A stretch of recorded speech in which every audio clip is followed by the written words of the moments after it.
Hola, nosotros les vamos a hablar acerca de una organización clasificada como terrorista llamada Fuerzas Armadas Revolucionarias de Colombia.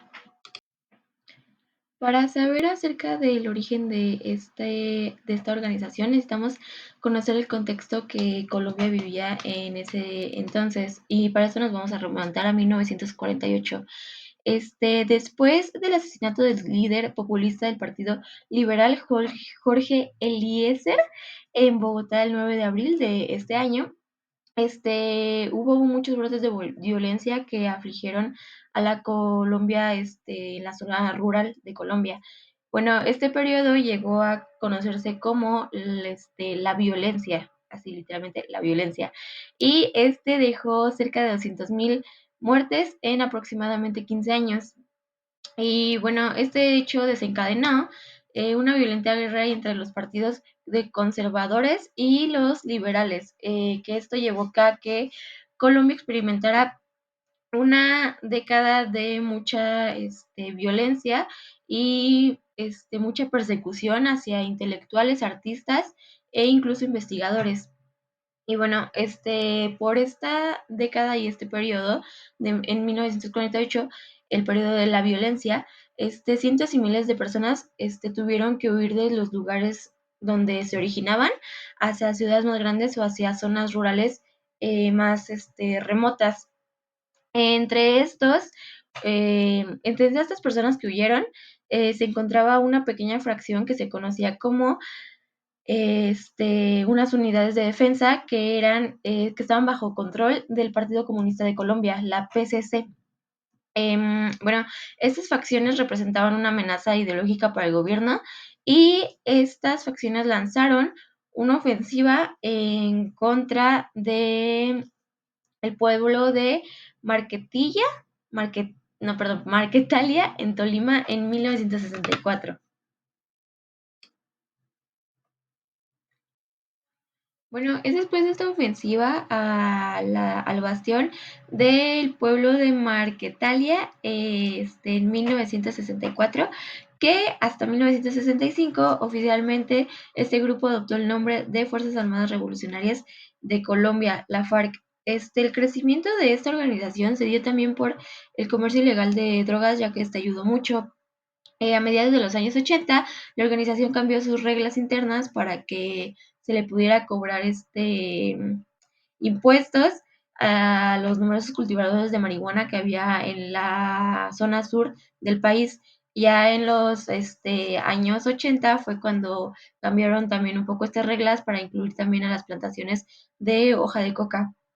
Bueno, durante este mismo periodo, las FARC comenzaron a secuestrar en masa, a extorsionar pequeñas y grandes empresas, así como que a principios de los años 80 la organización comenzó a grabar en contra de los laboratorios de cocaína que operaban bajo áreas de su influencia.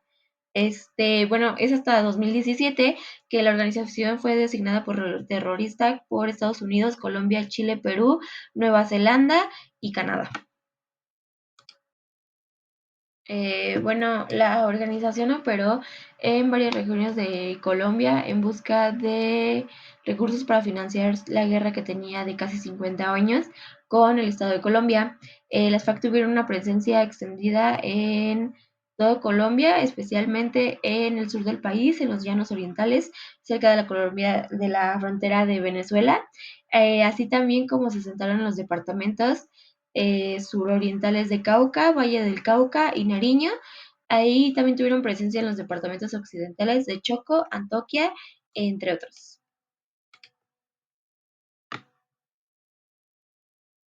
Bueno, uno de los principales atentados que han tenido fue en 1991, cuando el gobierno lanzó un ataque aéreo contra un bastión de la guerrilla. Las Fuerzas Armadas Revolucionarias de Colombia empezaron a dividir sus fuerzas a través de las zonas rurales de Colombia y desarrollaron aún más sus tácticas ofensivas. A mediados de los 90, los guerrilleros llevaron a cabo una serie de ataques que debilitaron a las fuerzas gubernamentales. capturando cientos de soldados y policías colombianos que se convirtieron rápidamente en piezas de canje en una nueva ronda de negociaciones entre el gobierno y las Fuerzas Armadas Revolucionarias de Colombia. Poco tiempo después de un intercambio de prisioneros entre las dos partes, el gobierno cedió a los guerrilleros un área del tamaño de Suiza en los departamentos sureños de Caquetá y Meta, abriéndoles el paso a otras conversaciones de paz.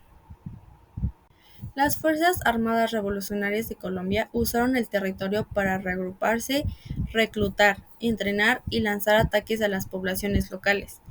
Cuando el ejército los perseguía, los guerrilleros se replegaban en la zona desmilitarizada. Las Fuerzas Armadas Revolucionarias de Colombia también retuvieron víctimas de secuestro en la región y cuidaban grandes extensiones de cultivos de coca y la materia prima para producir cocaína. Las conversaciones terminaron en 2002, cuando las Fuerzas Armadas Revolucionarias de Colombia secuestraron un avión y lo obligaron a aterrizar en una carretera, llevando consigo a algunos pasajeros como prisioneros. Inmediatamente comenzaron los combates, a medida que el gobierno buscaba retomar la tierra que había cedido para las negociaciones.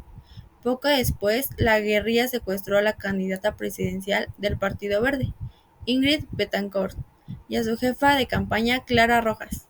En febrero de 2003 se estrelló un avión que llevaba a 4 contratistas del gobierno estadounidense y un piloto colombiano, quienes se encontraban realizando tareas de vigilancia en una región del sur controlada por las Fuerzas Armadas Revolucionarias de Colombia, y 3 de los contratistas fueron secuestrados.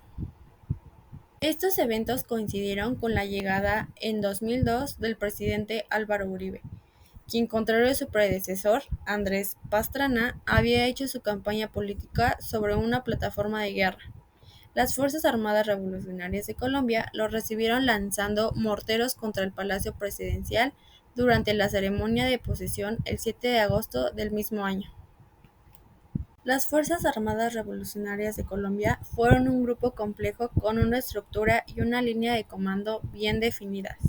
Su estructura organizacional evolucionó a lo largo de los años como resultado de un proceso de adaptación a los principales retos del conflicto interno. Con una estructura aparentemente jerárquica, la geografía y tamaño de Colombia hizo casi imposible para el Comando Central, conocido como el Secretariado, ejercer el control sobre la organización, la cual estuvo dividida en frentes, con la excepción de varias unidades de fuerzas especiales que deambulaban por donde más se necesitara o con el fin de realizar operaciones especiales. Las Fuerzas Armadas Revolucionarias de Colombia tenían una gran red de apoyo de expertos logísticos en bombardeos, transporte, secuestro, tráfico de armas, almacenamiento de alimentos, etc., y manejo de grupo de milicias en las ciudades. En el frente político, las Fuerzas Armadas Revolucionarias de Colombia estuvieron conectadas con el Partido Comunista de Colombia. Cada unidad guerrillera tenía un operador político, y cada combatiente tenía obligaciones políticas y militares. Estas incluían estar atentos a las noticias y analizarlas, así como la difusión de las creencias de la Fuerza Armada Revolucionaria de Colombia a sus familiares y amigos. Aunque las FARC se separaron del Partido Comunista, el grupo manejó dos estructuras clandestinas: el Movimiento Bolivariano y el Partido Comunista Clandestino de Colombia. Bueno, cuando la organización recién empezaba, operaban con secuestros masivos, extorsiones y, como ya lo he mencionado, participaban en gran medida en el comercio de drogas ilegales en la zona de Colombia. Bueno, tras la muerte en 2008 de Pedro Antonio Marín, más conocido como Tiro Fijo, esta fue una de las primeras personas que pasó del PCC a formar parte de la organización guerrillera.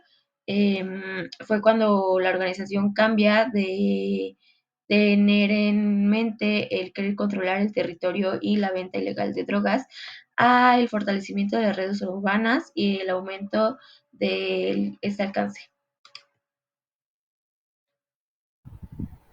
Aunque la firma del acuerdo de paz puso un final a la guerrilla de las Fuerzas Armadas Revolucionarias de Colombia, el conflicto interno en Colombia está lejos de acabar. pues estos grupos disidentes se han enfrentado entre ellos y con otros actores armados para ganar el control sobre las economías criminales que las Fuerzas Armadas Revolucionarias de Colombia dejan atrás, como los cultivos de coca y la minería ilegal. Algunos de estos antiguos guerrilleros también se transfirieron al Ejército de Liberación Nacional, llevando con ellos armas, recursos y economías criminales. Actualmente las ex-FARC Mafia han vuelto a ocupar varias zonas del territorio colombiano, llevando a cabo una suerte de nueva gobernanza criminal.